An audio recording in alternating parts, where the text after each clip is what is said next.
Hey guys, welcome back to this channel. In this video, I'll be showing you guys how you can create this live action Little Mermaid blue dress on Dress2Press. You don't need VIP for this. So let's get started with the video. Just going to remove everything. For the hair, I use this in this color, 9B5D26.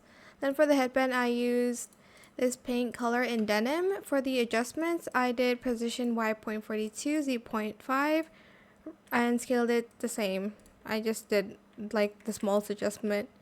Select this dress and select only top without chains and color it this color 869885. Select these sleeves and color it too the same color, and then we're going to grab these sleeves and we're going to color that the same color as well.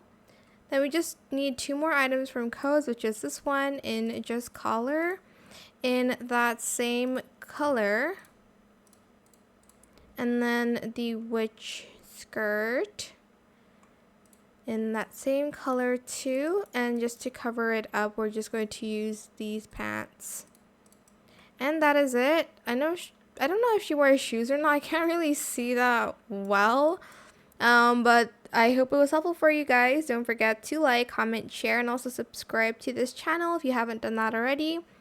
If you have any more questions about this video, just leave it in the comment section down below. I'll try my best to answer them all for you guys. And if you found this video helpful, please click the thanks button as well. That is it. Thank you so much for watching. Bye.